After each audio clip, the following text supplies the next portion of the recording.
Hello and great welcome. तो बेटे इस पर्टिकुलर सेक्शन में जो कि सेक्शन 3 है, टेस्ट ऑफ बायबैक का टॉपिक है। और टेस्ट ऑफ बायबैक में हमें क्या करना होगा इसके बारे में थोड़ी सी चर्चा लास्ट सेशन में भी मैंने करी थी।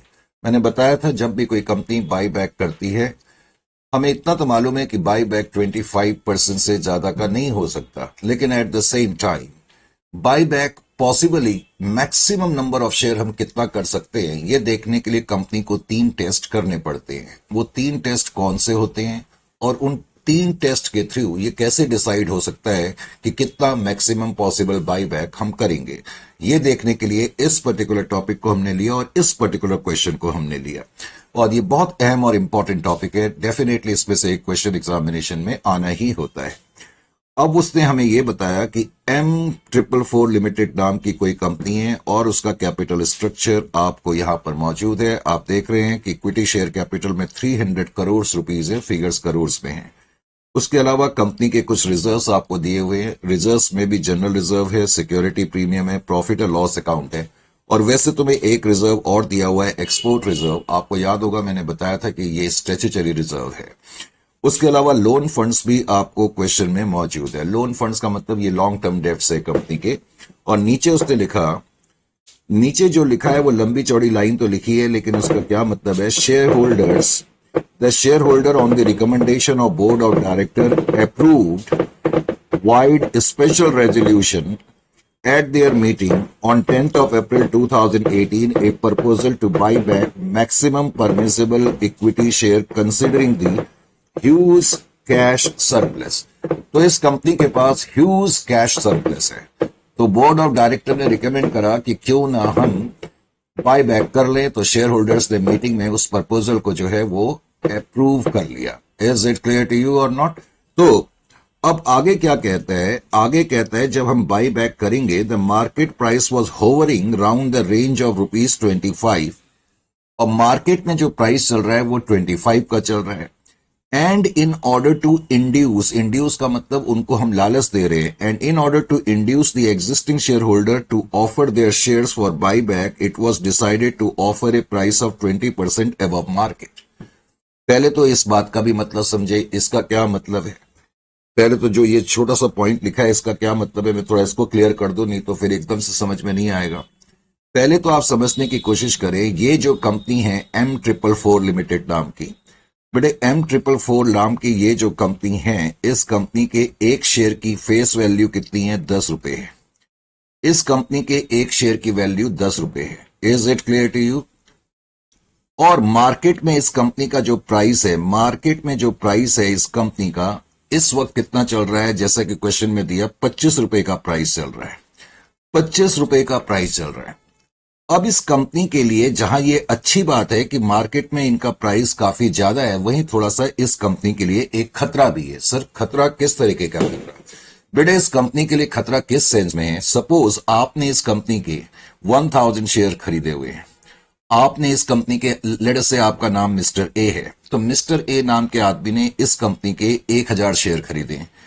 जाहिर है कि जब उसने शेयर खरीदे होंगे तो उस वक्त कंपनी का शेयर का प्राइस 10 रुपए था, तो 10,000 रुपए उसने इस कंपनी में लगाए या इस कंपनी के इक्विटी शेयर में लगाए। और मैं आपसे पहले ही कह चुका हूं, और इनफैक्ट मैंने पहले फर्स्ट सेशन में भी कहा था कि लोग किसी कंपनी के शेयर्स को क्यों खरीदते हैं, क्योंकि उनका इंटरेस्ट ट्रेडिंग एक्टिविटी में होता है। जैसी मार्केट में इन शेयर का प्राइस बढ़ा, मैंने 10 रुपए के हिसाब से खरीदे थे, जैसे ही मैंने देखा प्राइस 25 रुपए का है, तो मुझे लालच आ सकता है। मुझे मतलब मिस्टर ए को लालच आ सकता है और वो सोचेगा क्यों ना मैं अपने 1000 शेयर जो हैं 25 रुपए के हिसाब से मार्केट में बेच दूं। उसमें भी कोई प्रॉब्लम नहीं है। मार्केट में अगर ये बेच भी दे तो उसमें भी कोई प्रॉब्लम नहीं है। मिस्टर ए को 15,000 का प्रॉफिट हो गया, जैसा कि आपने देखा। जब मार्केट में कंपनी के शेयर का प्राइस बढ़ जाता है तो यहां कंपनी के लिए ये एक स्ट्रॉन्ग साइन तो है कर कंपनी की परफॉर्मेंस का, लेकिन at the same time company के लिए थोड़ा खतरा भी बन सकता है। खतरा किस तरीके से बन सकता है?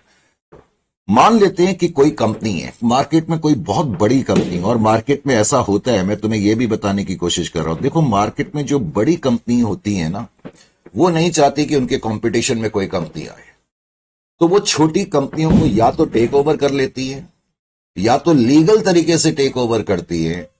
और मैं ये तो नहीं कहूंगा कि इलीगल तरीके से करती है, या एक बहुत ही दूसरे तरीके से वो कंपनी को भी टेक ओवर कर सकती है। फॉर एग्जाम्पल, ये एक बड़ी कंपनी है और मान लेते हैं M444 लिमिटेड एक नॉर्मल छोटी कंपनी है, करेक्ट। अब बिग लिमिटेड ने देखा कि ये कंपनी हमें काफी ज्यादा कंपटीशन दे रही है, तो बिग लिमिटेड को थोड़ा गुस्सा सा आ गया। उसने सोचा इस कंपनी की इतनी हिम्मत कैसे हो गई कि ये हमसे टकराने की कोशिश कर रही है। तो बिग लिमिटेड नाम की कंपनी ने इनके बोर्ड ऑफ डायरेक्टर को कहा, भाई हम तुम्हें खरीदना चाहते हैं। तो एक तो तरीका यह है कि हम इस कंपनी को खरीद लें, या इस कंपनी को टेक ओवर कर लें, या एब्जॉर्व कर लें। एब्जॉर्व करने के लिए हमें इस कंपनी को ऑफ कोर्स पैसा देना पड़ेगा, उसमें किसी तरीके का डाउट नहीं है। एक तो ये तरीका है, ये बेहद लीगल तरीका है और जायज तरीका है। जनरली मार्केट में ऐसा होता है कि बड़ी कंपनी छोटी कंपनी को टेक ओवर करती है तो उनको परचेज कंसिडरेशन देती है। लेकिन अगर board of director M444 limited का ये कहता है नहीं नहीं, हमें अपनी कंपनी को नहीं बेचना, हम अपनी कंपनी को अकेले रन करेंगे, तो ये कंपनी एक दूसरा रास्ता भी अपना सकती है। अब दूसरा रास्ता कैसे अपना सकती है? देखो यहां पर मैंने तुम्हें लिखाया हुआ है कि इस कंपनी के टोटल जो शेयर्स हैं 300 करोड़ इनकी शेयर कैपिटल है, और एक शेयर कितने का है? 10 रुपए का है। यानी कि इस कंपनी के टोटल नंबर ऑफ शेयर कितने हैं? 30 करोड़ शेयर्स है। टोटल 30 करोड़ शेयर है। Is it clear to you? 300 को 10 से डिवाइड कर दे तो इस कंपनी के टोटल 30 करोड़ शेयर है। देखो मैं तुम्हें समझा के आ रहा हूं, समझने की कोशिश करें।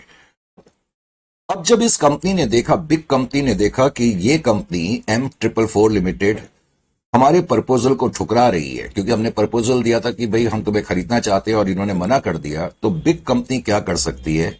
मार्केट में इस कंपनी के शेयर होल्डर्स को वो पकड़ने की कोशिश करेगी।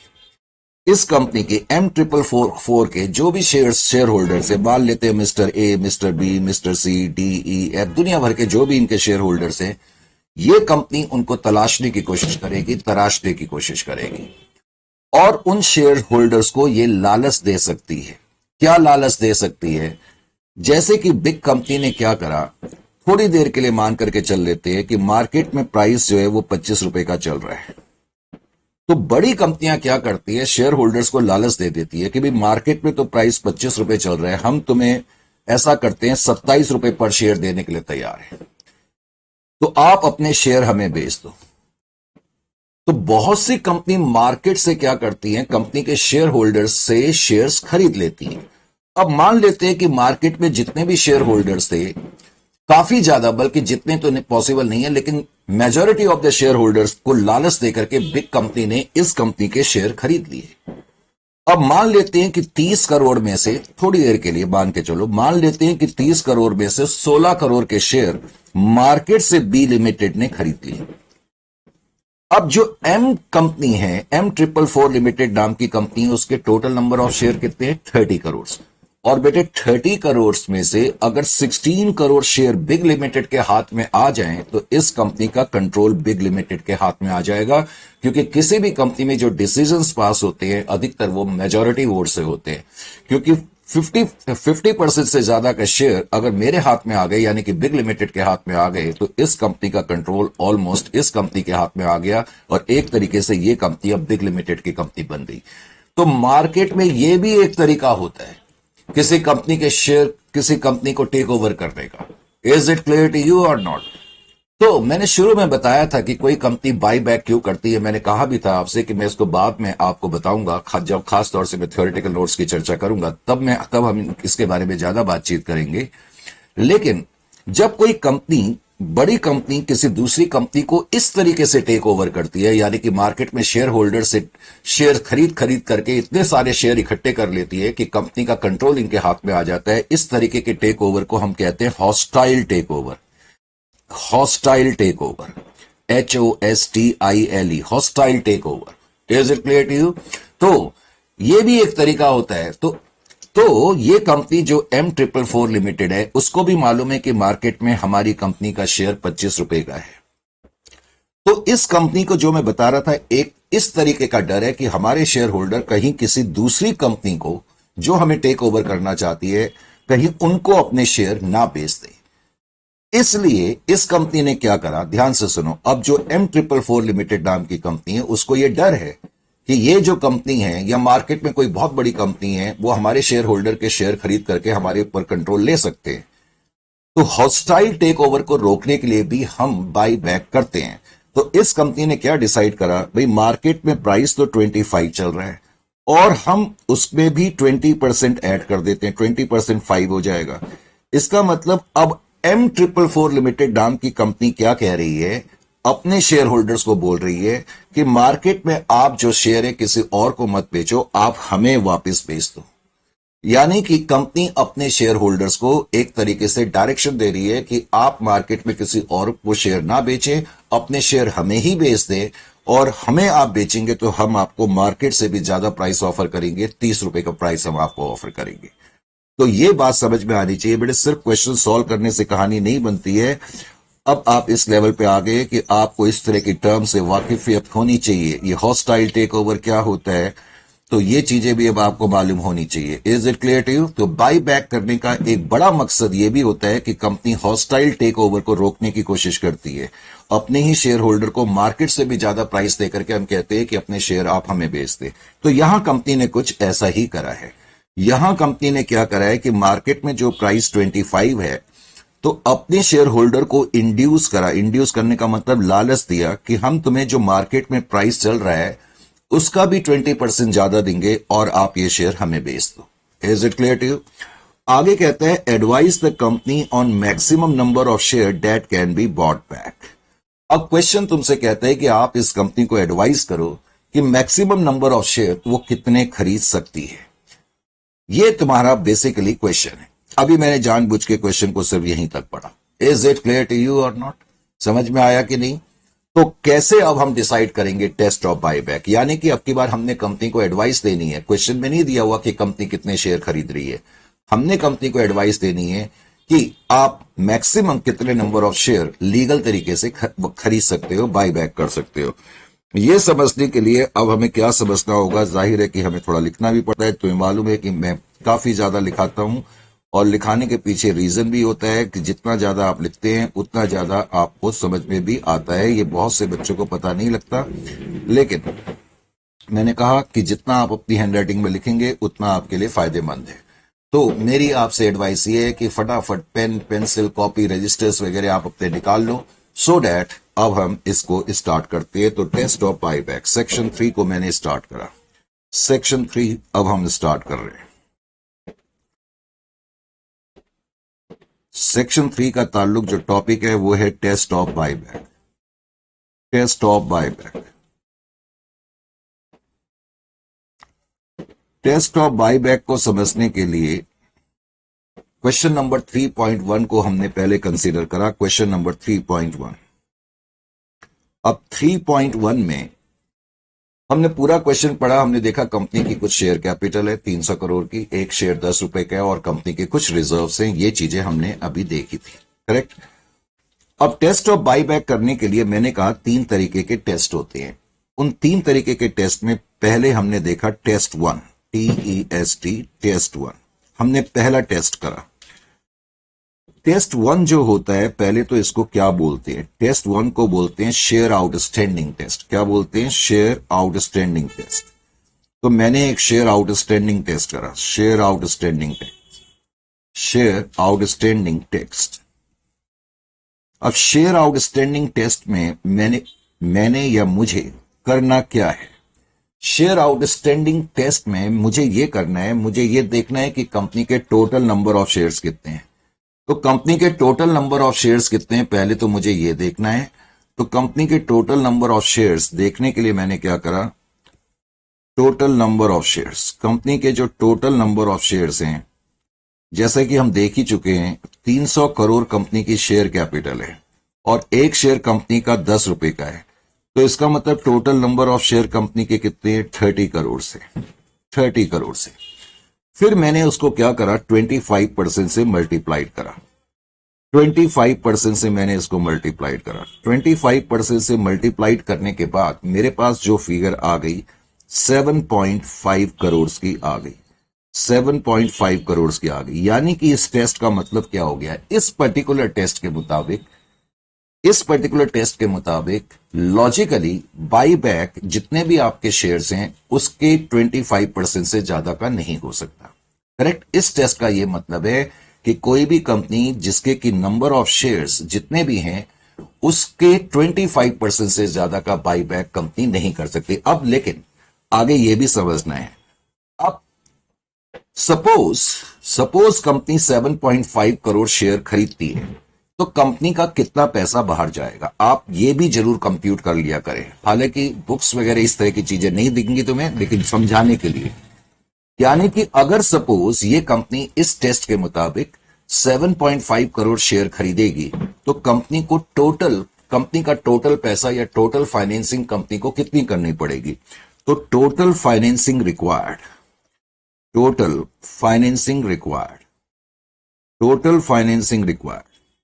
अगर कंपनी 7.5 करोड़ शेयर खरीदेगी तो कंपनी का कितना पैसा बाहर जाएगा। भाई हमें उनको पेमेंट भी तो करनी पड़ेगी ना, कि नहीं करनी पड़ेगी, जरूर करनी पड़ेगी। तो 7.5 करोड़ शेयर मैं खरीदूंगा और एक शेयर को मैं किस रेट से खरीद रहा हूं, मैंने बताया था 30 रुपए के हिसाब से हम खरीद रहे हैं, 30 रुपीज। तो 30 से मैंने इसको मल्टीप्लाइड करा तो ये आ गया आपका 225 करोड़।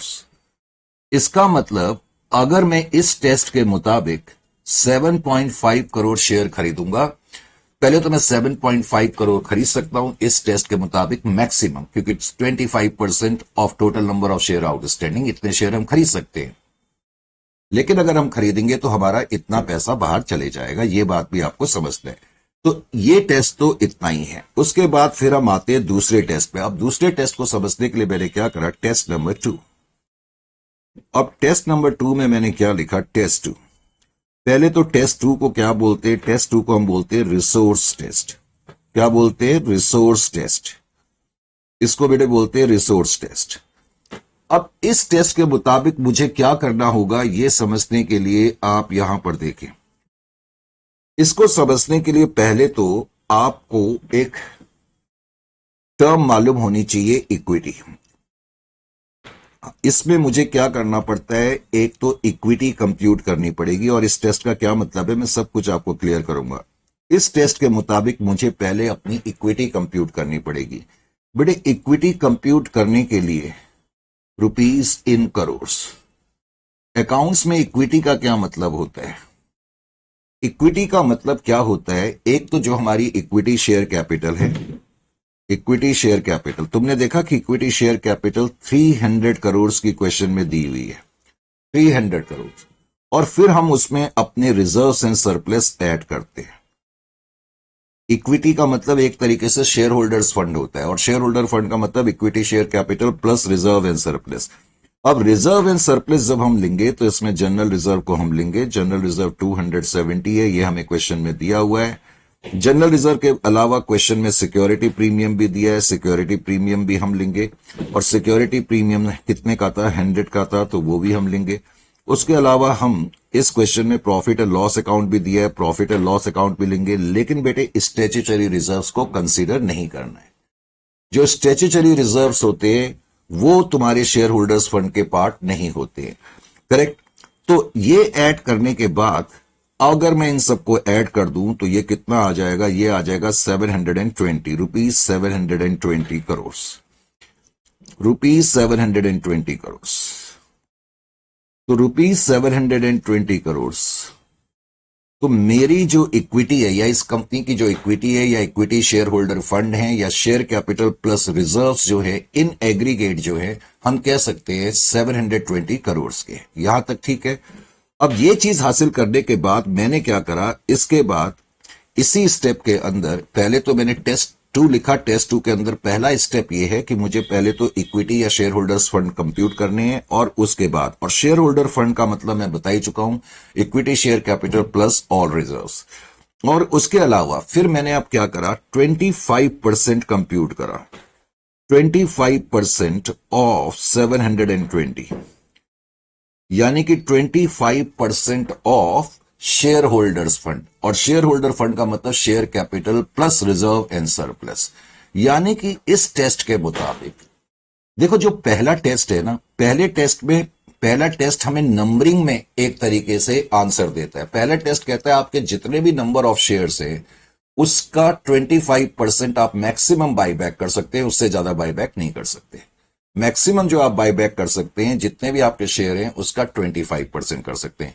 जबकि जो दूसरा टेस्ट है वो in terms of rupee value हमें बताता है। In terms of rupee value हमें क्या बताता है कि जो आपका मैक्सिमम बाईबैक है, जो आपका मैक्सिमम बाईबैक है वो इतने से ज्यादा रुपए का नहीं हो सकता। इतने से ज्यादा रुपए का नहीं हो सकता।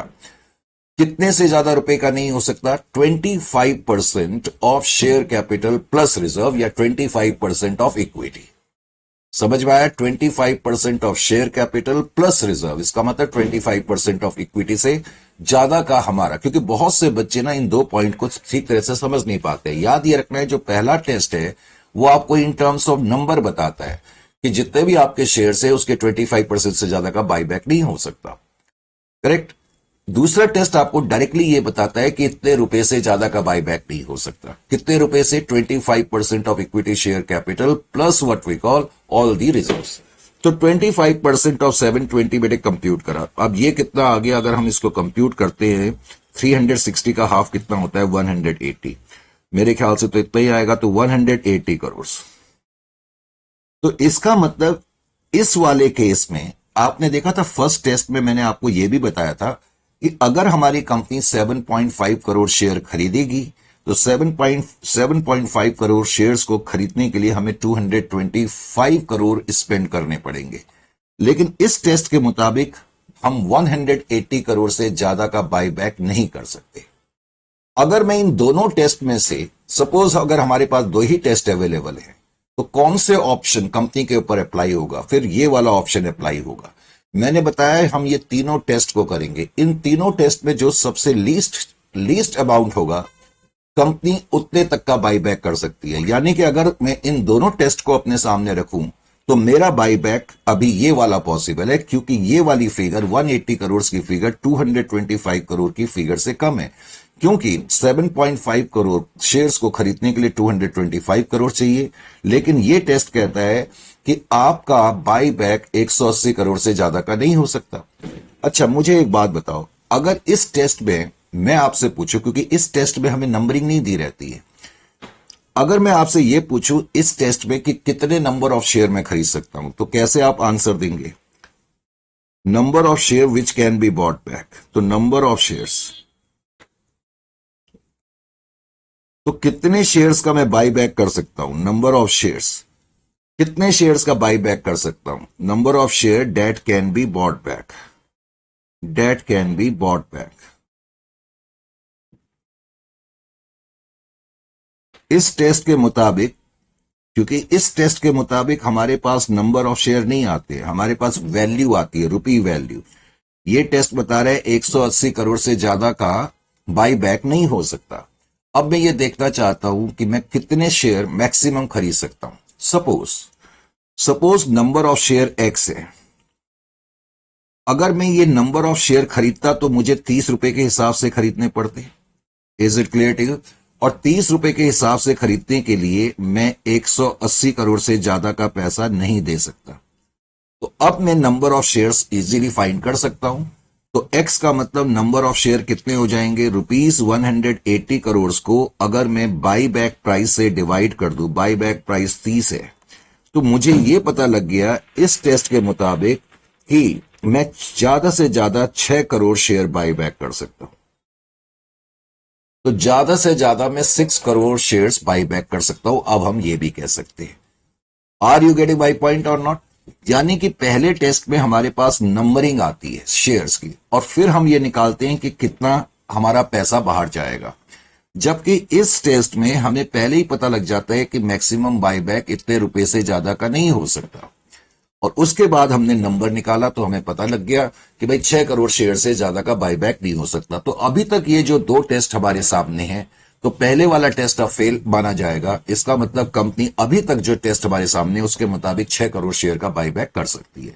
इन तीनों टेस्ट में, तीनों टेस्ट को करने के बाद जिसमें भी नंबर ऑफ शेयर सबसे कम होंगे कंपनी को उस टेस्ट को एडॉप्ट करना पड़ेगा। Is it clear to you? अच्छा जी, ये तो था आपका सेकंड टाइप का टेस्ट। अब थर्ड टाइप का टेस्ट भी ले लें।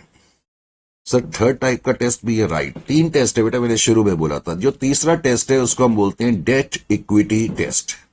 क्या बोलते हैं? Debt equity test. अब ये डेट इक्विटी टेस्ट क्या है?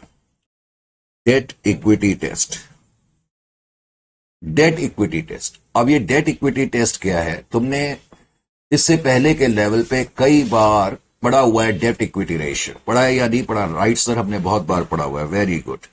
अब तुमने पढ़ा हुआ है तो ये टेस्ट क्या कहता है? ये टेस्ट कहता है बाई बैक करने के बाद, बाई बैक करने के बाद डेट इक्विटी रेशियो जो है मिनिमम 2:1 का रहना चाहिए। डेट, पहले तो डेट इक्विटी रेशियो का मतलब डेट डिवाइडेड बाय इक्विटी। तो बाई बैक करने के बाद हमारे जो डेट्स हैं वो इक्विटी से एटलीस्ट ट्वाइस रहने चाहिए। ये इस टेस्ट का थीम है, यानी कि इस टेस्ट को मुझे कैसे अप्लाई करना होगा। अब ये भी पहले आप समझें। डेट्स का मतलब क्या होता है बेटे? Long term debts. बताओ, जो अभी हमने क्वेश्चन पढ़ा था, क्या उसमें कोई लॉन्ग टर्म डेट्स थे? तुम्हें याद होगा, लोन फंड्स दिए हुए थे और 800 के दिए हुए थे। तो मैं 800 यानी कि डेट्स हैं। और इक्विटी अभी अभी मैंने तुम्हें बताया, इक्विटी का क्या मतलब है? इक्विटी का मतलब है share capital plus all reserves, जो कि अभी अभी हमने कंप्यूट भी करी। तो इक्विटी हमारी जो डेट डिवाइडेड बाय इक्विटी। अच्छा, अभी मैंने जो इक्विटी हमारी है ना, वो मैंने अभी एकदम से नहीं लिखी, हालांकि इक्विटी हमारे सामने थी। हमारे सामने इक्विटी हमने कंप्यूट करी थी, नियर अबाउट 720 की थी। लेकिन प्रॉब्लम क्या है कि ये टेस्ट क्या कहना चाह रहा है? ये टेस्ट कहता है कि किसी भी हालत में आपका डेट इक्विटी रेशियो जो है वो इतना रहना चाहिए बाई बैक के बाद, यानी कि debts must be at least twice more than what we call equity. यानी कि बाई बैक के बाद मेरी इक्विटी में कितना बैलेंस, क्योंकि बाई बैक के बाद हम देख रहे हैं, तो बाई बैक के बाद मेरी इक्विटी में कितना बैलेंस हो कि डेट इक्विटी रेशियो एटलीस्ट 2:1 रहे। बाई बैक के बाद मेरी इक्विटी में कितना बैलेंस बचे कि मेरा डेट इक्विटी रेशियो एटलीस्ट 2:1 रहे। यानी कि अगर मैं इसको सॉल्व करता हूं तो इससे मेरे पास क्या आ रहा है? अगर इसको पहले तो मैं सॉल्व करता हूं तो debt is equal to 2x is equal to this much, 2x, x into 2 is equal to 800 और x इज इक्वल टू 400। ये x क्या है? इक्विटी है। लेकिन ये इक्विटी क्या बता रही है? ये इक्विटी ये बता रही है कि मिनिमम मेरी इक्विटी में इतना बैलेंस बचना चाहिए। बाई बैक करने के बाद आपको मालूम है शेयर कैपिटल डेबिट हो जाती है, तो शेयर कैपिटल डेबिट होगी तो इक्विटी कम होगी। तो इनडायरेक्टली इसका क्या मतलब है? ये जो एक्स की फिगर आई है, इसका क्या मतलब निकला? इसका मतलब है कि मिनिमम बैलेंस बाई बैक करने के बाद इक्विटी में इतना रहना चाहिए। इसका ये मतलब है after the buyback minimum balance in equity should be equal to 400. This is the meaning of this, correct? अच्छा जी, अब पहले तो आप ये बताएं मुझे आपकी प्रेजेंट इक्विटी कितनी है? सर प्रेजेंट इक्विटी हमारी जो है ना, present equity is equal to 720 crore. Right, present equity बेटे आपकी 720 करोड़ की है, 720 करोड़। ये जो अभी हमने कंप्यूट भी करी थी थोड़ी देर पहले पॉइंट टेस्ट नंबर 2 में, 720 करोड़ की हमारी इक्विटी थी। लेकिन इस टेस्ट के मुताबिक बाई बैक करने के बाद ये क्या बता रहा है? ये जो एक्स है ये क्या बता रहा है? Minimum equity balance, minimum equity balance after by back, minimum equity balance after by back. ये एक्स का मतलब ये है minimum equity balance after buyback, कि बाईबैक के बाद आपके इक्विटी में इतना बैलेंस होना चाहिए। तो मेरी प्रेजेंट इक्विटी 720 की है और मुझे यह भी पता लग गया कि बाईबैक करने के बाद मिनिमम बैलेंस इतना इसमें बचना चाहिए। मिनिमम बैलेंस या मिनिमम इक्विटी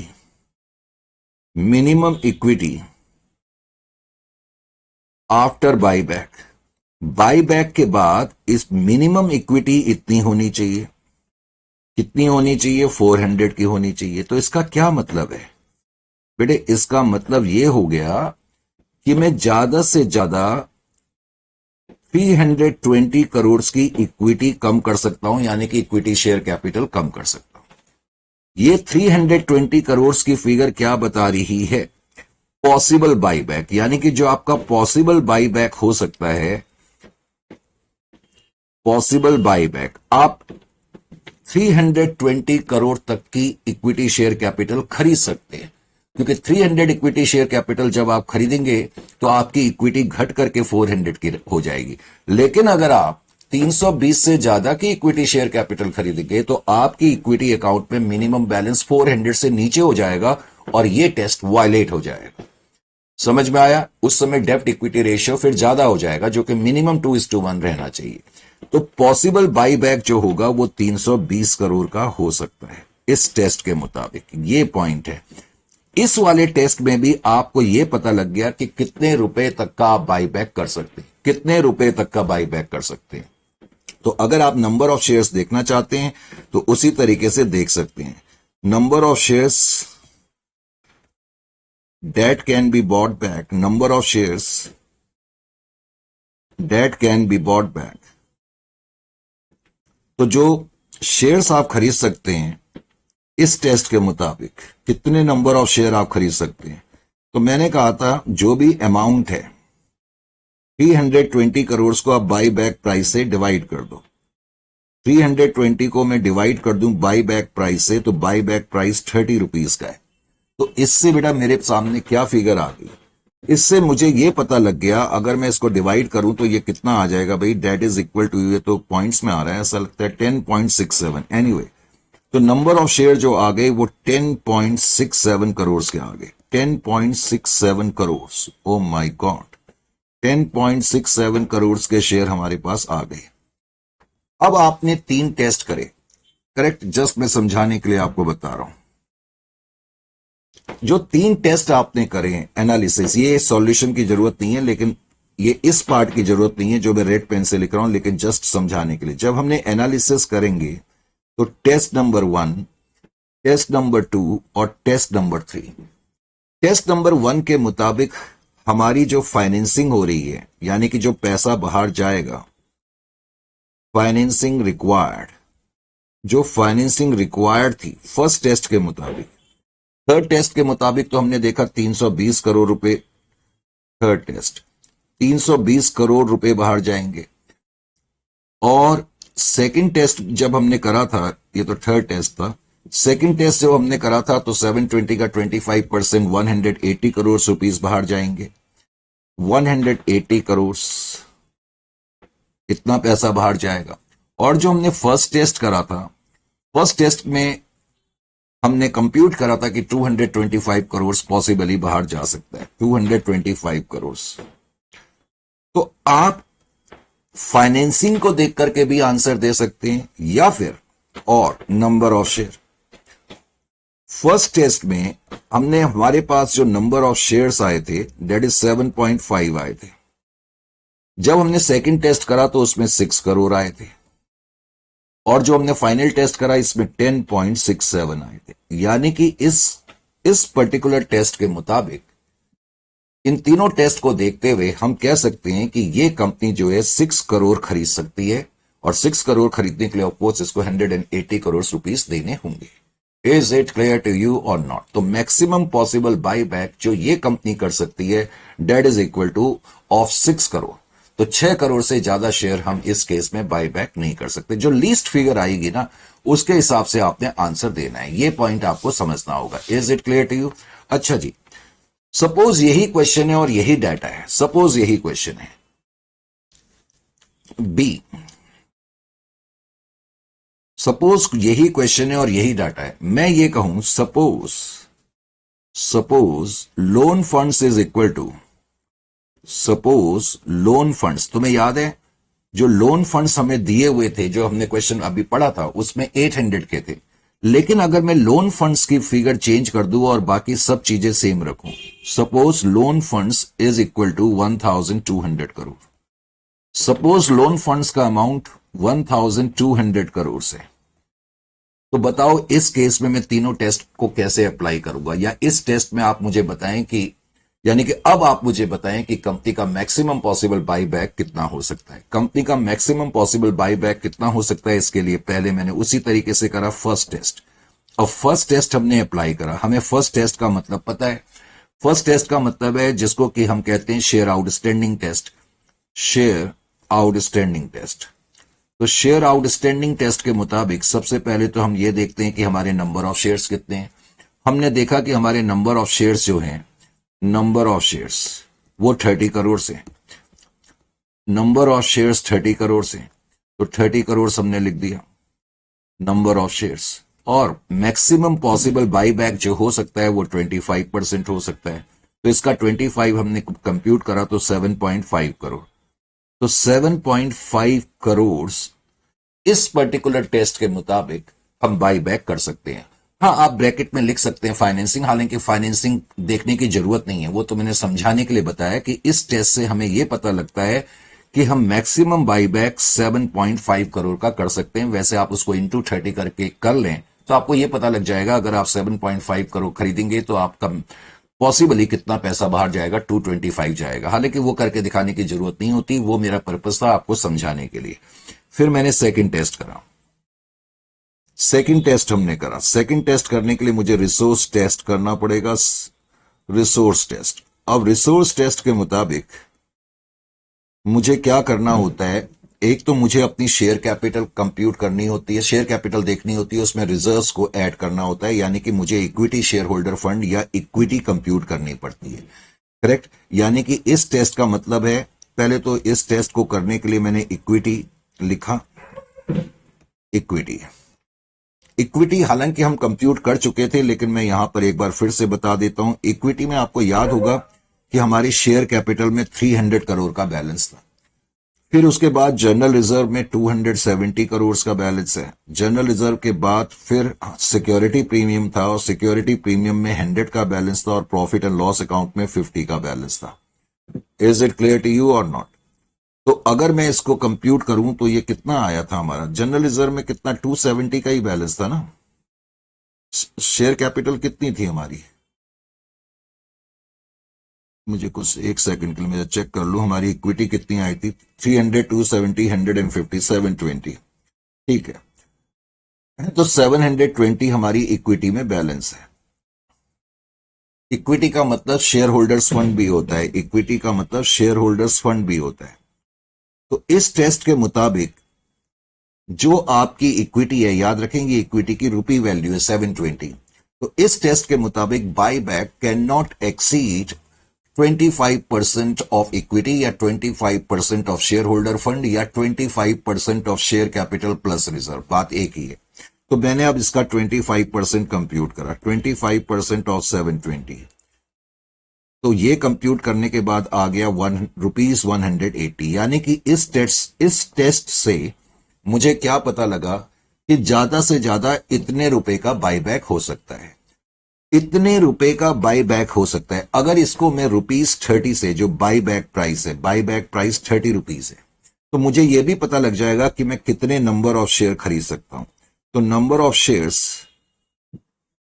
ऑफ शेयर्स जो है वो 6 करोड़ आ जाएगा।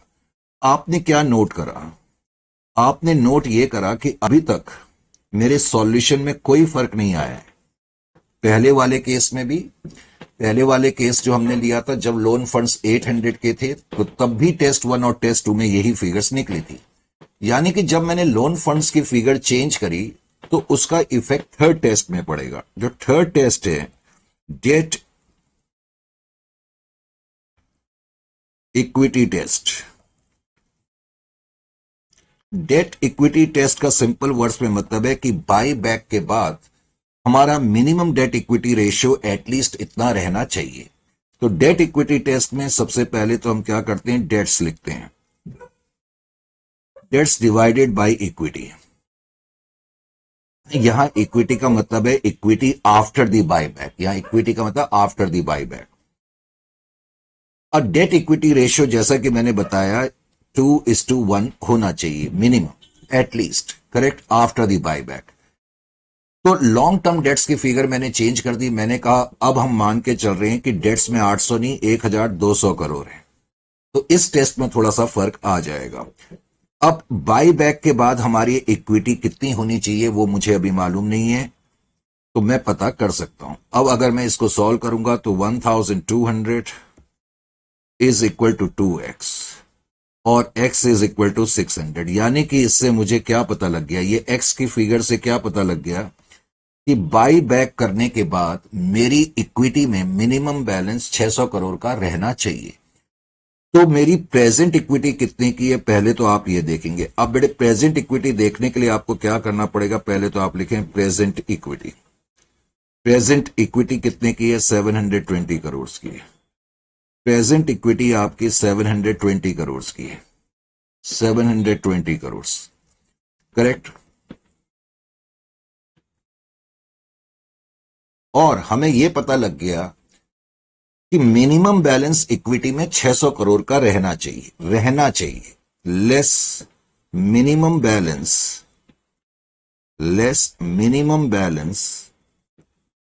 In equity after the buyback,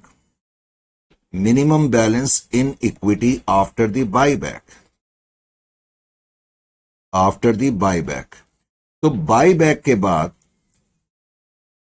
आपकी इक्विटी में मिनिमम 600 करोड़ रहना चाहिए। अगर मिनिमम 600 करोड़ रहना चाहिए तो इसका क्या मतलब निकला कि मैं ज्यादा से ज्यादा अपनी इक्विटी 120 से कम कर सकता हूं। तो 120 से इक्विटी कम कर सकते हैं, इसका मतलब है कि पॉसिबली हम इतना बाईबैक कर सकते हैं। तो पॉसिबल बाईबैक आपका कितना हो जाएगा, 120 करोड़ का हो जाएगा। पॉसिबल बाईबैक जो है 120 करोड़ का हो जाएगा, यानी कि आप इस टेस्ट के मुताबिक 120 करोड़ तक का बाईबैक कर सकते हैं। और ये देखने के लिए कि कितने शेयर खरीदने हैं, तो 120 को बाईबैक प्राइस से डिवाइड कर दो। 120 को मैंने 30 से डिवाइड करा तो मुझे यह पता लग गया कि मैं 4 करोड़ नंबर ऑफ शेयर खरीद सकता हूं, 4 करोड़ शेयर्स। तो इस टेस्ट के मुताबिक हम 4 करोड़ बाईबैक जो है कर सकते हैं, 4 करोड़ शेयर्स का बाईबैक कर सकते हैं। यानी कि तुमने देखा, जो तुमने 3 टेस्ट अभी करे हैं, जो ये मैंने सेकंड केस लिया था, इस केस में आपने देखा पहले टेस्ट के मुताबिक 7.5 करोड़ से, दूसरे टेस्ट के मुताबिक 6 करोड़ से, तीसरे टेस्ट में 4 करोड़ से, इन तीनों में से लीस्ट फिगर 4 करोड़ से। तो आपका जो बाईबैक, पॉसिबल बाईबैक है, वो 400 करोड़ का हो सकता है। कितने का हो सकता है, 400 करोड़ तक का आपका बाईबैक पॉसिबली हो सकता है। Is it clear to you? Right sir. अब सपोज मुझे समझाना है, तो कुछ समझाने के लिए मुझे कुछ ना कुछ करना ही पड़ेगा आपको, ठीक है कि नहीं? तो समझाने के लिए मैंने क्या करा, सपोज वही डाटा है लेकिन मैंने अब लिख दिया सपोज लोन फंड्स का अमाउंट अगर मैं दोबारा से चेंज कर दूं और मैं लिख दूं 1500 crore. Suppose loan funds is equal to ₹1500 crore. अगर लोन फंड्स 1500 करोड़ का है, तो बेटा आप मुझे बताओ इस केस में वो तीनों टेस्ट अप्लाई कर करके कि हम कितने का बाईबैक कर सकते हैं। वेट, अगर मैं टेस्ट 1 अप्लाई करूंगा तो मेरा वही आंसर आ जाएगा 7.5 करोड़, क्योंकि उसमें तो कोई फर्क नहीं पड़ेगा। नंबर ऑफ शेयर्स जो है वो 30 करोड़ ही रहेंगे, उसका 25% 7.5 करोड़ आ जाएगा। सेकंड टेस्ट में अप्लाई करूंगा debt, second test resource test हम अप्लाई करेंगे तो हमारी इक्विटी वो उतनी ही रहेगी। जो हमारी इक्विटी आई थी 720 करोड़ की sorry, equity share capital plus all reserves करके, उसका 25% हम कंप्यूट करेंगे तो 180 करोड़, ये तो रुपी वैल्यू है 180 करोड़, और नंबर ऑफ शेयर्स इसमें जो आ जाएंगे वो 6 करोड़ आ जाएंगे। यानी कि पहले 2 टेस्ट में तो कोई चेंज नहीं आएगा। हां, जब मैंने लोन फंड्स चेंज करा तो फर्क किस में आएगा ये हमें बेसिकली देखना है। तो फर्क बेटे हमें किस में आएगा, जो हमारा तीसरा टेस्ट होता है। अब तीसरा टेस्ट मेरा क्या होता है, डेट इक्विटी टेस्ट। तो इसमें मुझे क्या करना पड़ेगा, पहले तो मैं डेट्स लिखूंगा, उसके बाद मैं इक्विटी लिखूंगा। इक्विटी का मतलब यहां पर है इक्विटी आफ्टर द बाईबैक। तो डेट इक्विटी टेस्ट के मुताबिक हमें मालूम है कि बाई बैक के बाद रेशियो एटलीस्ट 2:1 होना चाहिए। तो डेट्स मैंने अब फिगर चेंज कर दी है, डेट्स मैंने 1500 कर दिया, 1500। इक्विटी कितनी है ये मुझे पता करनी है। इसको मैं सॉल्व करता हूं तो debt will be equal to 1500 into 2x is equal to 2x, या फिर x is equal to 750 crore. यानी कि इस टेस्ट से मुझे क्या पता लगा कि बाई बैक करने के बाद मेरे इक्विटी में मिनिमम बैलेंस 750 करोड़ का बचना चाहिए, मिनिमम 750 करोड़ का बैलेंस बचना चाहिए। अब मुझे यह देखना है मेरी प्रेजेंट इक्विटी कितनी है। तो प्रेजेंट इक्विटी कितनी है इसके लिए आप कैसे देखेंगे बेटे? प्रेजेंट इक्विटी हमने जो निकाली थी 720 करोड़ की निकाली थी। प्रेजेंट इक्विटी जो थी वो 720 करोड़ की थी।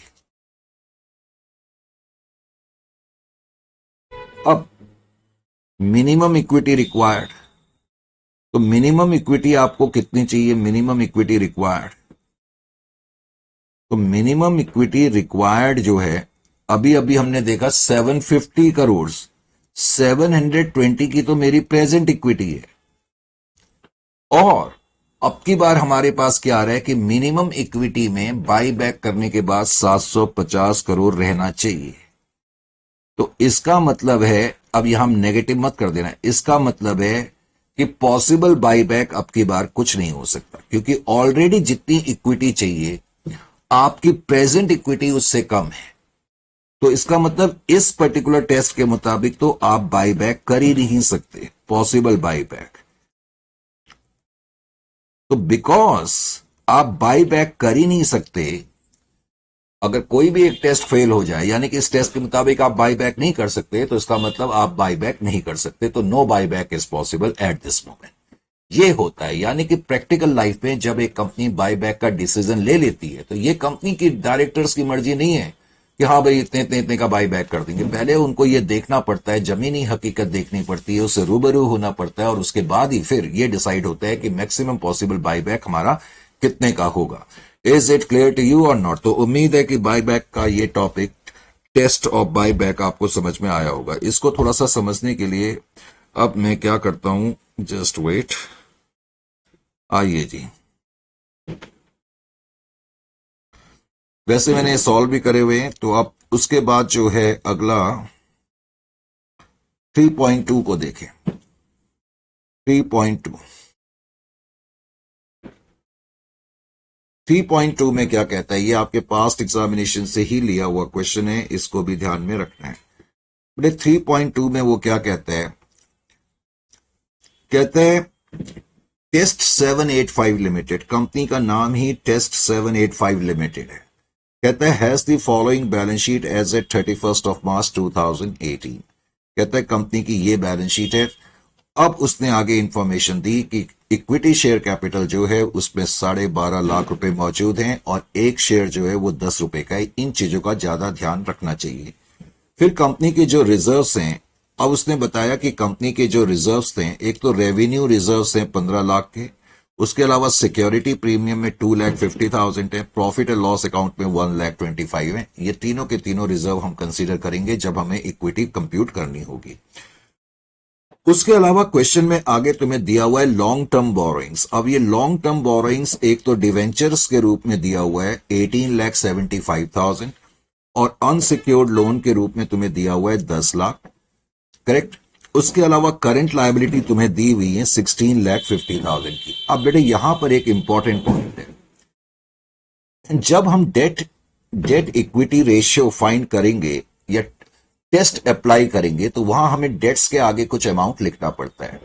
और बहुत से बच्चे के दिमाग में यह रहता है कि डेट्स का मतलब लॉन्ग टर्म बोरोइंग्स ही होता है। ऐसा नहीं है। जब हम इस टेस्ट को अप्लाई करेंगे तो हमें लॉन्ग टर्म बोरोइंग्स भी कंसीडर करनी है और हमें करंट नेचर की भी करनी है, करंट लायबिलिटी को भी, यानी कि जितने भी डेट्स हैं चाहे वो लॉन्ग टर्म हो चाहे वो शॉर्ट टर्म हो, हमने कंसीडर करने होंगे। Is it clear to you और नॉट? उसके अलावा तुम्हें क्वेश्चन में कुछ और इंफॉर्मेशन दी हुई है। नॉन करंट एसेट, हालांकि इसका कोई यूज नहीं है, करंट एसेट का कोई वैसे यूज नहीं है। आगे कहता है company wants two by back 25,000 equity shares of 10 each. अब क्वेश्चन कह रहा है कि कंपनी 25,000 शेयर का बाई बैक करना चाहती है और कंपनी जो बाई बैक करना चाहती है इस तारीख को करना चाहती है, कंपनी 20 पर शेयर के हिसाब से बाई बैक करना चाहती है, हालांकि शेयर की फेस वैल्यू 10 रुपए है। फिर आगे उसने हमें लिखा कि बाई बैक ऑफ शेयर जो है वो duly authorised by its articles है, नेसेसरी रेजोल्यूशन भी कंपनी ने पास कर लिए हैं बाई बैक के लिए। फिर कहता है payment for buy back of shares will be made by the company out of sufficient bank balance available as part of current asset. कह रहा है कि हमने जो पेमेंट करनी है उसके लिए हमारे पास सफिशिएंट बैलेंस है करंट एसेट्स के अंदर, यानी कि करंट एसेट के अंदर इनफ कैश है। अब इस क्वेश्चन में कह रहा है कंपनी वैसे 25,000 इक्विटी शेयर खरीदना चाहती है, कंपनी तो 25,000 इक्विटी शेयर खरीदना चाहती है, लेकिन क्या आप इस बात से एग्री करते हैं या नहीं करते। बाकी उन्होंने रिजर्व्स वगैरह की सिचुएशन दी और मैं तुम्हें बता चुका हूं कि इस क्वेश्चन में करंट लायबिलिटी भी है, अनसिक्योर्ड लोन्स भी हैं और डिवेंचर्स भी हैं। 18,75,000 के लोन्स हैं 10 लाख के, करंट लायबिलिटी 16,50,000 की है और उसके अलावा हमारे 3 रिजर्व्स हैं, profit and loss account, security premium और रेवेन्यू रिजर्व्स, और उसके अलावा हमारी शेयर कैपिटल ये दी हुई है। तो कैसे करेंगे इस पर्टिकुलर क्वेश्चन को समझने की कोशिश करते हैं। समझने के लिए हमें क्या करना होगा, समझने के लिए जाहिर है जैसे अभी मैंने आपको बताया था इसमें भी मैंने आपको बताने की कोशिश करी। Let's have a look over here.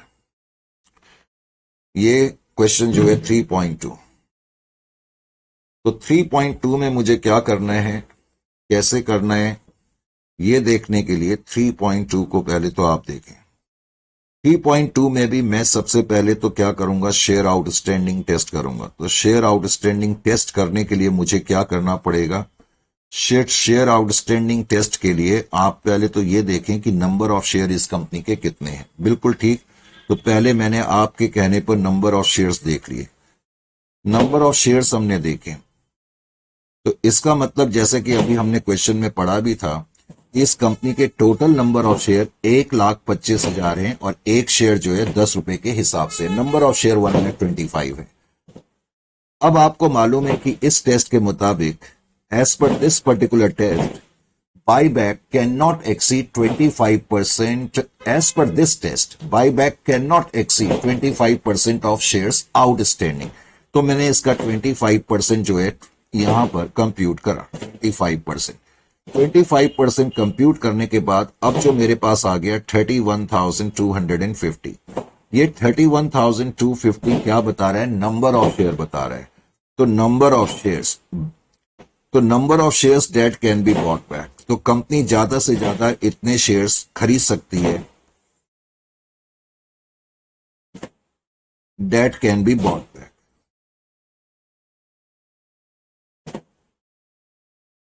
तो इस टेस्ट के मुताबिक तो कंपनी इतने शेयर खरीद सकती है।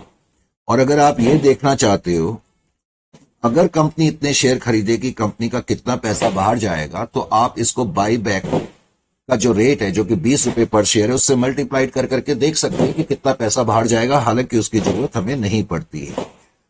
अच्छा जी, फिर हम आते हैं रिसोर्स टेस्ट पे। रिसोर्स टेस्ट के मुताबिक कोई कंपनी का by back 25% of its total share capital, जब हम टोटल शेयर कैपिटल कहते हैं तो इसका मतलब रुपी टर्म्स में, वैल्यू में बात कर रहे हैं। इस टेस्ट के मुताबिक by back is not possible, correct, more than 25% of equity share capital plus reserves, यानी कि in terms of rupee value company का बाई बैक 25% से ज्यादा का नहीं हो सकता अपने शेयर होल्डर्स फंड का। इक्विटी का मतलब शेयर होल्डर्स फंड। तो इस टेस्ट को करने के लिए मुझे क्या करना पड़ेगा, पहले तो मुझे इक्विटी फाइंड करनी पड़ेगी, और इक्विटी फाइंड करने के लिए, इक्विटी का मतलब शेयर होल्डर्स फंड होता है, इक्विटी या शेयर होल्डर्स फंड फाइंड करने पड़ेंगे। और ये फाइंड करने के लिए मुझे पहले कंपनी की इक्विटी शेयर कैपिटल को देखना पड़ेगा रुपी वैल्यू में। तो कंपनी की जो इक्विटी शेयर कैपिटल हमें क्वेश्चन में गिवन थी 12.5 लाख रुपए की गिवन थी, तो 12,50,000 मैंने यहां पर लिख दिया, 12,50,000। और फिर मैंने जो 3 रिजर्व्स उस वक्त पढ़े थे, एक तो क्वेश्चन में रेवेन्यू रिजर्व्स हमें लिखा हुआ था, तो रेवेन्यू रिजर्व्स यानी कि एक तरीके से जनरल रिजर्व, तो 15 लाख रुपए उसमें बैलेंस था, अगर आपको याद हो तो। करेक्ट? नहीं भी याद है तो घबराने की कोई बात नहीं। उसके अलावा एक सिक्योरिटी प्रीमियम था, और सिक्योरिटी प्रीमियम में 2,50,000 का अमाउंट था, और उसके अलावा प्रॉफिट और लॉस अकाउंट भी हमें दिया हुआ था। कोई स्टैट्यूटरी रिजर्व हमें नहीं दिया हुआ है, और होता भी तो हम लेते नहीं। 1,25,000 प्रॉफिट एंड लॉस अकाउंट। अब मैं क्या करूंगा, इन सबको ऐड कर दूंगा। ऐड करने के बाद मेरे पास 31,25,000 शेयर कैपिटल प्लस रिजर्व्स की फिगर आ गई। शेयर कैपिटल प्लस रिजर्व्स का मतलब इक्विटी का अमाउंट आ गया। और इस टेस्ट के मुताबिक जो मैक्सिमम बायबैक हो सकता है 25% of share capital plus reserve हो सकता है। तो शेयर कैपिटल प्लस रिजर्व्स का अमाउंट ये है। तो 31,25,000 को तुम मल्टीप्लाइड कर दो 25% से।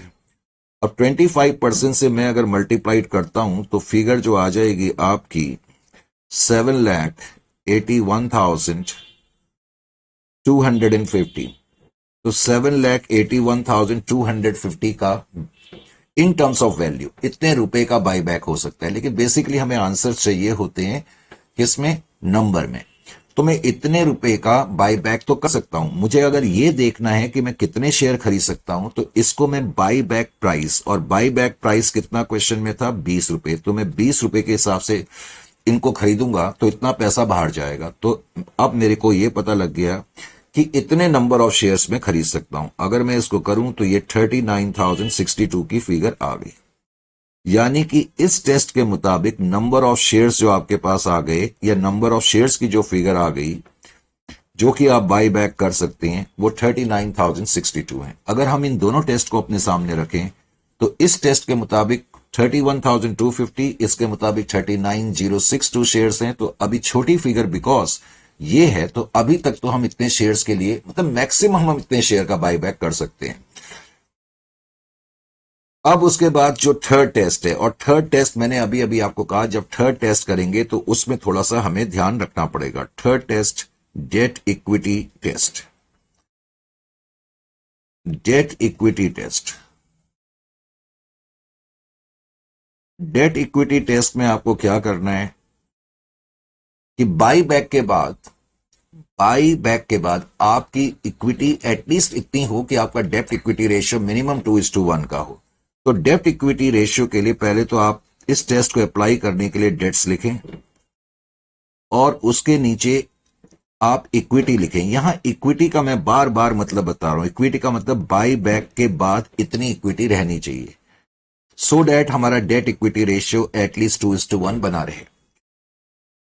तो डेट, इस क्वेश्चन में तुम्हें डेट्स की फिगर फाइंड करना बहुत जरूरी है। देखो बेटे, इस क्वेश्चन में डेट्स मैंने बताया था ना, एक तो जो लॉन्ग टर्म डेट्स हैं वो तो हम लेंगे ही लेंगे, और लॉन्ग टर्म डेट्स का अमाउंट तुम्हें क्वेश्चन में दिया हुआ है 18,75,000। उसके अलावा क्वेश्चन में तुम्हें अनसिक्योर्ड लोन्स भी दिए हैं, ये दोनों लॉन्ग टर्म डेट्स के नीचे लिखे हैं, तो इसमें तो कोई प्रॉब्लम नहीं है। लेकिन इस क्वेश्चन में करंट लायबिलिटी भी दी हुई है, और मैंने तुम्हें बताया कि जब हम इस टेस्ट को अप्लाई करेंगे तो इस टेस्ट में लॉन्ग टर्म डेट्स और शॉर्ट टर्म डेट्स दोनों शामिल करे जाएंगे। तो यही वजह है कि करंट लायबिलिटीज को भी मैंने इंक्लूड करा। तो डेट्स की फिगर तो हमारी इतनी आ गई, ये लॉन्ग टर्म डेट्स है,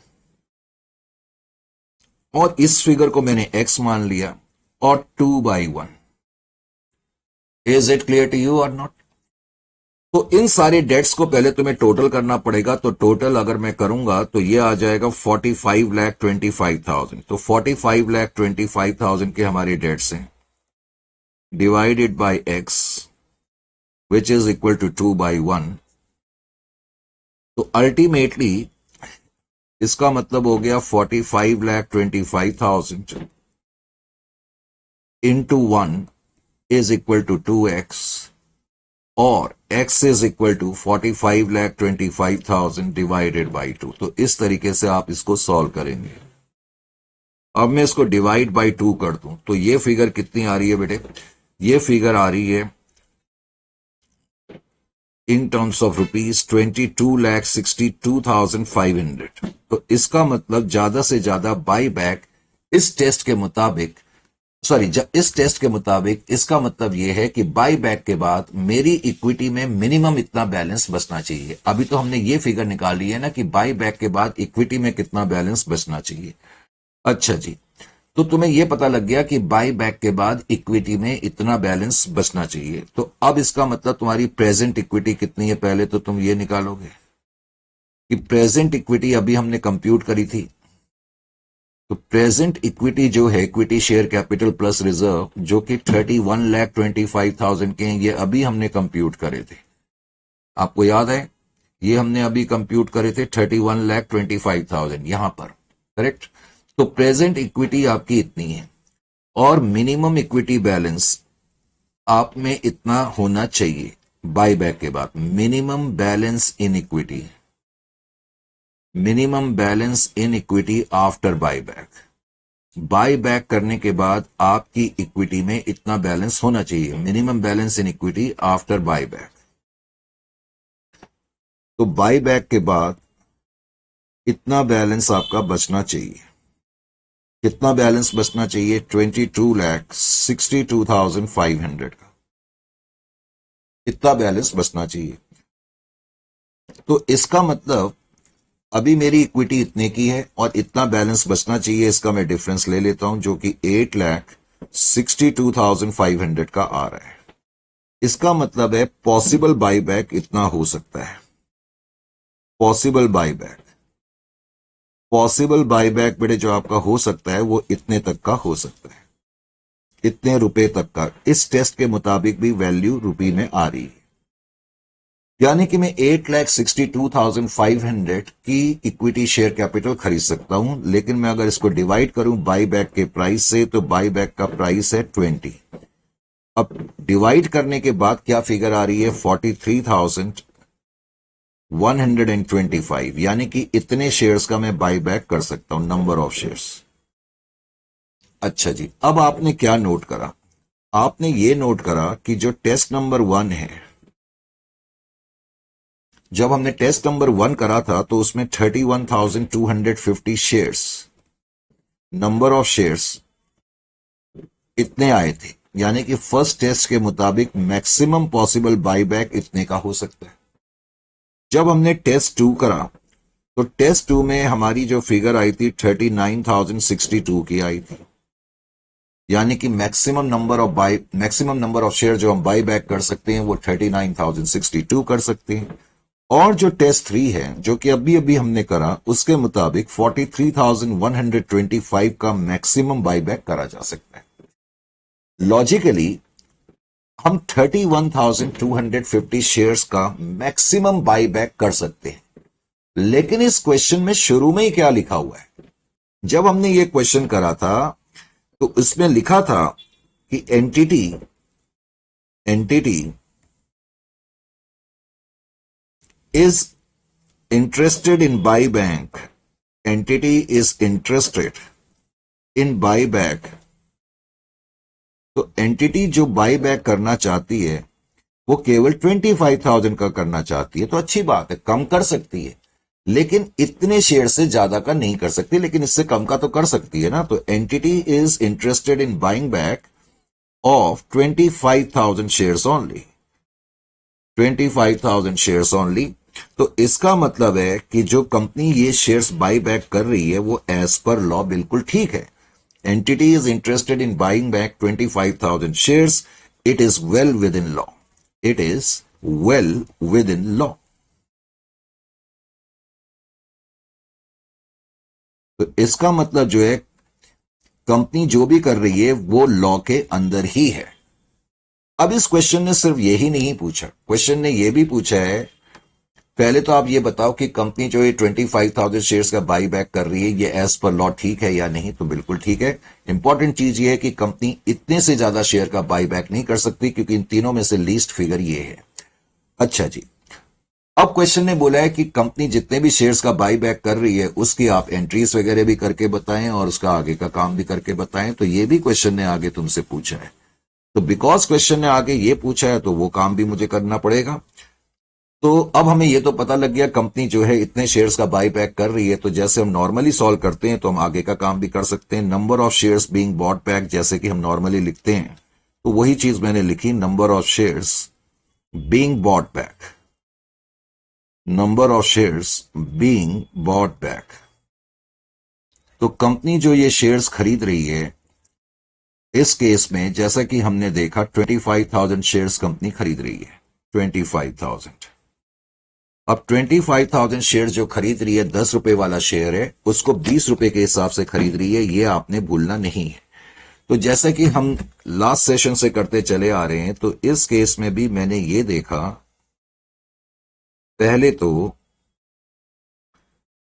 तो मैंने ये देखा कि नॉमिनल वैल्यू कितनी है।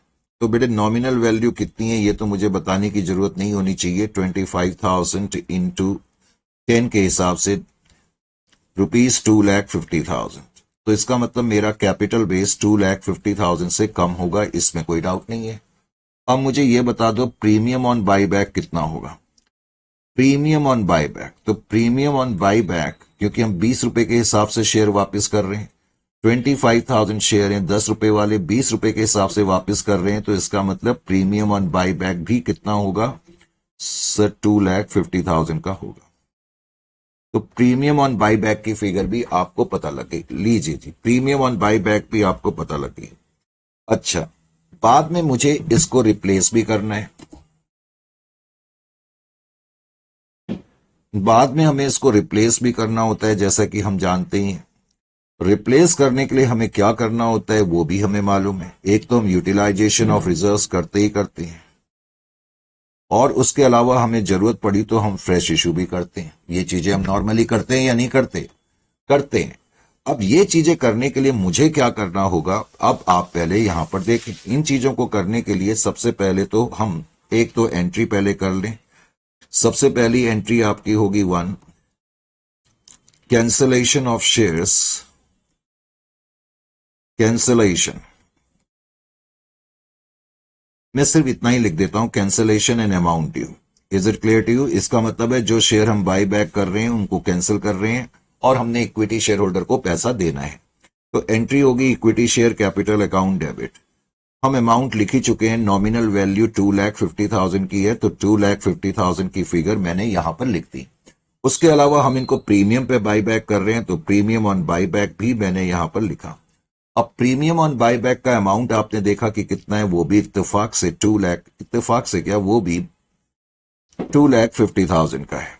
उसके अलावा फिर हम लिखेंगे 2 equity share by bank account, 2 equity share by bank account 5 lakh. तो इक्विटी शेयर होल्डर को हमने 5 लाख रुपीस देने हैं। उसके अलावा फिर मैंने प्रीमियम ऑन बाई बैक को राइट ऑफ कर दिया, राइटिंग ऑफ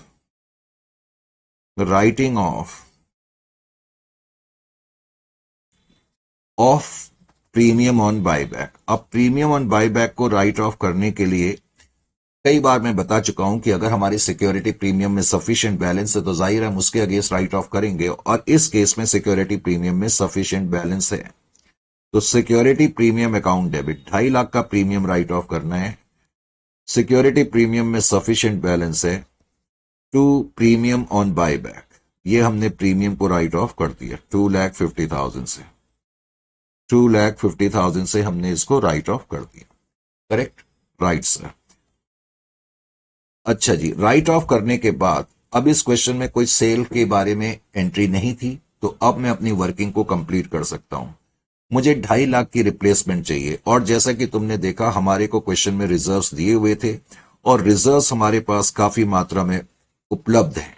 तो इसका मतलब मैं रिजर्व से 2,50,000 रुपीज ले लूंगा, और मुझे किसी फ्रेश इश्यू की जरूरत इस क्वेश्चन में नहीं पड़ेगी, क्योंकि इनफ बैलेंस है रिजर्व्स में।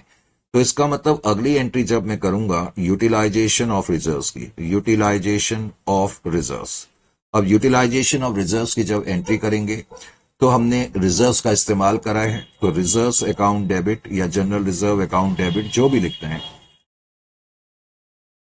2,50,000 रुपीज आपने इस्तेमाल करे, तो 2,50,000, और 2 CRR account, capital redemption reserve account 2,50,000। कोई फ्रेश इश्यू इस क्वेश्चन में नहीं है। ये सिर्फ मैं ऐसे ही तुम्हें याद दिलाने के लिए लिखता रहता हूं, इसमें कोई फ्रेश इश्यू नहीं है। अब मैं एक्चुअल पेमेंट की एंट्री कर दूंगा। एक्चुअल पेमेंट, अब जब आप एक्चुअल पेमेंट की एंट्री करेंगे, एक्चुअल पेमेंट, तो एक्चुअल पेमेंट की एंट्री जब मैं करूंगा तो मेरी एंट्री क्या होगी? Equity share buyback account, equity share buyback account में 5 लाख रुपए क्रेडिट बैलेंस है, उसको हमें अब डेबिट करना होगा क्योंकि उनको 5 लाख की पेमेंट हमें करनी होगी। अब बेटे मैं यहां पर 2 कैश, क्योंकि नॉर्मली जब हम पे करते हैं तो 2 कैश या बैंक लिखते हैं, लेकिन यहां मेरी एडवाइस आपको ये है कि आप 2 करंट एसेट लिखना, ब्रैकेट में आप लिख लो बैंक या कैश, वो आपकी मर्जी, क्योंकि इस क्वेश्चन में हमें कैश या बैंक दिया नहीं है और क्वेश्चन ने ये बोला है कि जो कैश या बैंक का बैलेंस है वो करंट एसेट के अंदर मौजूद है, जितना भी तुम्हें चाहिए एक्चुअल पेमेंट के लिए। अब इस क्वेश्चन में बैलेंस शीट नहीं बन सकती, उसका रीजन ये है कि तुम्हें बैलेंस शीट फॉर्मेट में क्वेश्चन नहीं है। समझ में आ गया? तो ये क्वेश्चन फिर आप कर सकते हैं। इस क्वेश्चन को करने के बाद, सॉरी कर सकते हैं क्या, मैंने करा ही दिया, अब क्या करेंगे आप? आइए जी पीछे की तरफ थोड़ा बढ़ते हैं। अब उसके बाद अगला क्वेश्चन जो है 3.3 है, बिकॉज 3.3 जो है वो आप कर सकते हो, उसमें कोई प्रॉब्लम नहीं है। तो मैंने अब 3.4 लिया। 3.4 को देखें, 3.4 और 3.3 एक्चुअली सिमिलर क्वेश्चन है ऑलमोस्ट, तो इसलिए आप 3.4 को करने के बाद 3.3 का क्वेश्चन खुद कर सकते हैं। अब इसमें जो क्वेश्चन है, इसमें भी उसने टाइटल लिख दिया M444 लिमिटेड नाम की कंपनी है कोई, और 31 मार्च 2021 को, ये उसकी इंफॉर्मेशन है। एक तो सिचुएशन 1 है, एक सिचुएशन 2 है। दोनों ही सिचुएशन में आप क्या देख रहे हो, हर चीज सेम है। शेयर कैपिटल जो है 1200 फिगर्स करोड़ में, ये ध्यान रखना, और जनरल रिजर्व का अमाउंट भी सेम है, सिक्योरिटी प्रीमियम का अमाउंट भी सेम है, प्रॉफिट एंड लॉस अकाउंट भी सेम है। अब ये जो आइटम है इंफ्रास्ट्रक्चर डेवलपमेंट, वैसे तो ये भी सेम है, लेकिन ये हमारे काम का आइटम नहीं है। इंफ्रास्ट्रक्चर डेवलपमेंट स्टैट्यूटरी रिजर्व है, ये तुम्हें ब्रैकेट में लिखा भी हुआ है। फर्क किस केस में है, यहां 3,200 है लोन फंड्स और यहां लोन फंड्स 6,000 है। तो दोनों स्विच, और कहते हैं नीचे जो प्राइस ऑफर करा जा रहा है वो 30 पर शेयर के हिसाब से करा जा रहा है। तो दोनों सिचुएशंस में तुमने बस ये निकालना है। वैसे तो हम सिचुएशन 1 कर लो, सिचुएशन 2 ऑलमोस्ट आपकी कंप्लीट हो जाएगी। तो शेयर 10 रुपए का है और बाय बैक ऑफर प्राइस जो है वो 30 करोड़ का है। अब देखो जब आप कंप्यूट करेंगे तो ये 3 आइटम जो हैं और ये मिला करके आपके शेयर होल्डर्स फंड होंगे। शेयर होल्डर्स फंड की फिगर दोनों में सेम ही आएगी। Is it clear to you? क्योंकि डाटा तो बिल्कुल सेम ही है। तो इस क्वेश्चन को टेक्निकली तो आप कर सकते हो, उसमें किसी तरीके का कोई डाउट मुझे नहीं है। और उसके बाद फिर भी मैं थोड़ा सा आपको बता देता हूं। करेक्ट? तो क्वेश्चन नंबर जो है 3.4, 3.3 और 3.4 ऑलमोस्ट सेम क्वेश्चन है, इसलिए मैंने कहा कि आप कर सकते हैं। 3.3 आप खुद करेंगे और मैं जो है 3.4 कर रहा हूं। 3.4 में भी मैंने सिचुएशन 1 को पहले कंसीडर करा, सिचुएशन 1। अब सिचुएशन 1 में जो डाटा हमारे सामने वो हमारे लिए कोई नया नहीं है, 1 मिनट में आप इसको कर सकते हो। सबसे पहले सिचुएशन 1 में हमने लिखा टेस्ट 1, तो पहला टेस्ट हमने करा टेस्ट 1। टेस्ट 1 का क्या मतलब होता है? टेस्ट 1 का मतलब है share outstanding test. Share outstanding test. अब शेयर आउटस्टैंडिंग टेस्ट के लिए मुझे यह देखना पड़ेगा कि इस कंपनी की टोटल शेयर कितने की है। तो जैसा कि क्वेश्चन में दिया ही हुआ था, total number of share 120 crore से, correct? Total number of share 120 crore हैं। तो total number of share 120 crore को मैं मल्टीप्लाइड कर दूंगा 25% से। तो इस टेस्ट के मुताबिक मुझे पता लग गया कि कितने नंबर ऑफ शेयर्स का बाई बैक पॉसिबल हो सकता है। तो ये आ जाएगा 30 करोड़। नंबर ऑफ शेयर्स, ये सारी फिगर जो है करोड़ में, तो 30 करोड़ शेयर्स का हम बाई बैक कर सकते हैं इस टेस्ट के मुताबिक। अब मैंने टेस्ट 2 को देखा। टेस्ट 2 क्या बताता है? पहले तो टेस्ट 2 जो है उसको हम कहते तो है रिसोर्स टेस्ट, और रिसोर्स टेस्ट ये बताता है कि बाई बैक जो मैक्सिमम पॉसिबल है वो 25% of share capital plus reserve, जिसको कि हम शेयर होल्डर फंड भी कह सकते हैं। तो इस टेस्ट के मुताबिक मैक्सिमम बाई बैक जो हो सकता है, जो भी हमारी शेयर कैपिटल प्लस रिजर्व है उसको मिला करके 25% के बराबर हो सकता है। इसमें मैंने क्या करा, सीधा 25% कंप्यूट कर लिया। 25% ऑफ इक्विटी या equity share holder fund, correct. तो इक्विटी का मतलब, अब इक्विटी मुझे कंप्यूट करनी पड़ेगी, तो इक्विटी जो आपकी आ जाएगी, एक तो इक्विटी शेयर कैपिटल 1200 करोड़ की हमें दी हुई है, उसके अलावा फिर हमें जो रिजर्व्स दिए हुए हैं वो तुमने इसमें ऐड करने हैं। 3 रिजर्व्स आपको दिए हुए हैं, और स्टैट्यूटरी रिजर्व्स को बेटे आपने कंसीडर नहीं करना है। स्टैट्यूटरी रिजर्व्स को आपने कंसीडर नहीं करना है, ये चीज का ध्यान रखना है, करेक्ट। तो equity share capital plus all types of reserve other than statutory reserve. अब इसका मैं 25% निकाल लूं, तो 25% अगर मैं निकालूंगा तो पहले मैं 25% ऑफ,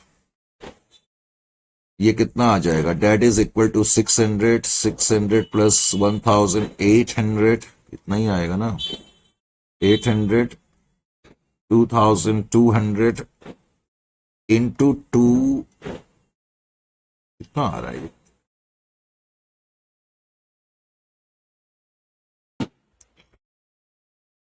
रिजर्व्स का बैलेंस जरा मुझे एक बार चेक करना पड़ेगा। मुझे लग रहा है रिजर्व्स का बैलेंस 1080 ही है ना। हाँ, 1080 ही है। तो 1200 प्लस 1080 प्लस 400 प्लस 200, 2880 आ रहा है। ठीक है, 2880।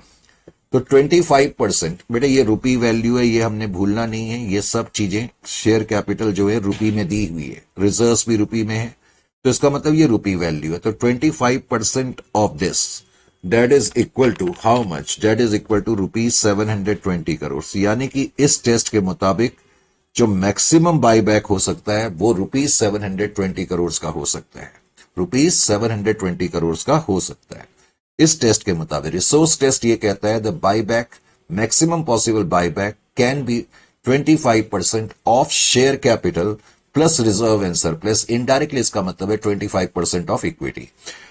अब मुझे यह देखना है कि कितने शेयर्स का मैं बाईबैक करूंगा, तो मुझे यह पता करना पड़ेगा कि बाईबैक प्राइस कितना है। अब बाईबैक प्राइस इस क्वेश्चन में 30 था, तो मैं 30 से पहले इसको डिवाइड कर देता हूं, तो डेट इज इक्वल टू 24। यानी कि इस टेस्ट के मुताबिक नंबर ऑफ शेयर्स जो पॉसिबली मैं बाई बैक कर सकता हूं वो 24 होंगे। Is it clear to you? यहां तक कोई डाउट किसी तरीके का नहीं होना चाहिए। अच्छा जी, उसके बाद फिर है इसमें तीसरा टेस्ट, और जो तीसरा टेस्ट होता है वही थोड़ा सा आप कह सकते हो थोड़ा सा मेन टेस्ट होता है, debt equity test. Debt equity test के मुताबिक डेट इक्विटी टेस्ट,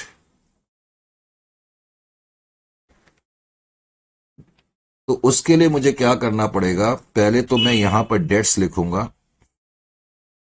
डेट्स का मतलब long term debts plus short term debts दोनों से है, हालांकि इस क्वेश्चन में शॉर्ट टर्म डेट्स नहीं है। और डिवाइडेड बाय एक्स का मतलब है minimum equity after the buyback, और this must be equal to 2:1 कि मिनिमम इक्विटी एटलीस्ट इतनी रहनी चाहिए कि डेप्ट इक्विटी रेशियो 2:1 हो। तो इसके लिए मुझे क्या करना पड़ेगा, जो मेरे डेट्स एंड डेट्स की फिगर सिचुएशन 1 में, बस सिचुएशन 1 और 2 में यही फर्क है। जब तुम अभी तक का जो आंसर है वो तो कॉमन आंसर है दोनों सिचुएशंस के लिए। तो 3200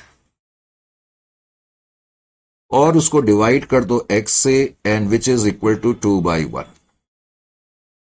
तो ये x की फिगर जो आ जाएगी 3200 डिवाइडेड बाय, चलो मैं पहले लिखी दूं, 3200 into 1 is equal to 2x and x will be equal to 3200 divided by 2, that is equal to 1600. इस टेस्ट के मुताबिक मिनिमम इक्विटी 1600 की रहनी चाहिए बायबैक के बाद। तो प्रेजेंट इक्विटी आपकी कितनी है जो अभी हमने कंप्यूट करी, प्रेजेंट इक्विटी। अब प्रेजेंट इक्विटी जो आपने कंप्यूट करी थी वो 2880 की थी। कितने की थी? 2880 की थी। और मिनिमम इक्विटी हमें कितनी मेंटेन करनी है? मिनिमम इक्विटी यानी कि बाई बैक के बाद भी इक्विटी में इतना बैलेंस होना चाहिए। मिनिमम इक्विटी रिक्वायर्ड कि बाई बैक के बाद इक्विटी में एटलीस्ट इतना बैलेंस होना चाहिए 1600 का। तो इन दोनों का जो डिफरेंस है वो हमें ये बता देगा कि मैक्सिमम पॉसिबल हम कितने का बाई बैक कर सकते हैं। तो इस पर्टिकुलर पॉइंट के मुताबिक 1280 करोड़ का हम बाई बैक कर सकते हैं, पॉसिबल बाई बैक। तो पॉसिबल बाई बैक जो है वो इतने का है। पॉसिबल बाई बैक, पॉसिबली आप इतना अमाउंट जो है बाई बैक कर सकते हैं। और इसमें नंबर देखना हो तो 30 रुपए से इसको डिवाइड कर दो। अब 30 से इसको डिवाइड कर दें 1280 को, ये पॉइंट्स में आ रहा है तो मुझे चेक करना पड़ेगा। 1280 डिवाइडेड बाई 30 तो 42.67 आ रहा है। तो नंबर ऑफ शेयर्स जो हैं इस पर्टिकुलर टेस्ट के मुताबिक 42.67 है। तो सिचुएशन 1 में अगर मैं सिर्फ सिचुएशन 1 को कंसीडर करता हूं तो 30, 24 और 42.67 में से लोवेस्ट फिगर कौन सी है? 24 है। तो ये कंपनी मैक्सिमम 24 करोड़ शेयर्स का बाईबैक कर सकती है और कंपनी चाहे तो उससे कम का भी कर सकती है, लेकिन 24 से ज्यादा का नहीं कर सकती। सिचुएशन 2 मुझे उम्मीद है कि अब आप खुद कर सकते हैं। अब तो इसमें कोई प्रॉब्लम नहीं है। सिचुएशन 2 में सिर्फ आपको यहां डेट्स की फिगर को थोड़ा सा चेंज करना पड़ेगा। Is it clear to you? यहां तक कोई डाउट तो नहीं है किसी को किसी तरीके का? सर बिल्कुल नहीं है। अच्छा जी, अब उसके बाद में जरा देखूं आगे क्या है। क्या अगला क्वेश्चन आप खुद कर सकते हैं या नहीं कर सकते, ये भी जरा चेक करना पड़ता है ना, सारी चीजें एकदम से। हाँ जी, अगला क्वेश्चन आप बड़े आराम से खुद कर लेंगे, इसमें कोई प्रॉब्लम नहीं है क्योंकि ऐसा क्वेश्चन मैं आपको करा चुका हूं।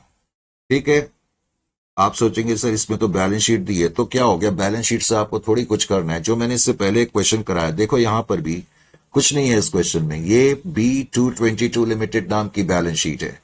इक्विटी शेयर कैपिटल इतनी है। देखो ऐसा क्वेश्चन मैंने कराया था, इसमें भी रेवेन्यू रिजर्व्स दिए हैं, सिक्योरिटी प्रीमियम दिए हैं, प्रॉफिट और लॉस अकाउंट दिए हैं। तो इक्विटी जब आप कंप्यूट करोगे तो इन सबको ऐड कर लेंगे। और डेब्ट्स की फिगर में डिवेंचर भी है, अनसिक्योर्ड लोन भी है, current maturity of long term borrowings भी हैं। तो ये सारे तुम्हारे डेट्स हैं। डेट्स जितने भी होंगे उनको तुमने लेना है, चाहे शॉर्ट टर्म हो चाहे लॉन्ग टर्म हो। तो अब तुम्हें पता लग गया, मेन चीज तो यही होती है। डेट्स आपको पता लग गया, इक्विटी आपको पता लग गया। और क्यों कहा मैंने, ये वही क्वेश्चन है। देखो इसमें भी ऑलमोस्ट वही लिखा है, 25,000 शेयर कंपनी खरीदना चाहती है 20 रुपीज के हिसाब से। बस ये है कि इसमें बैलेंस शीट फुल फ्लेश तुम्हें दे दी है। इसमें भी तुम्हें पहले तो ये बताना है कि जो कंपनी ये 25,000 शेयर खरीद रही है, क्या ये विद इन लॉ है या नहीं है।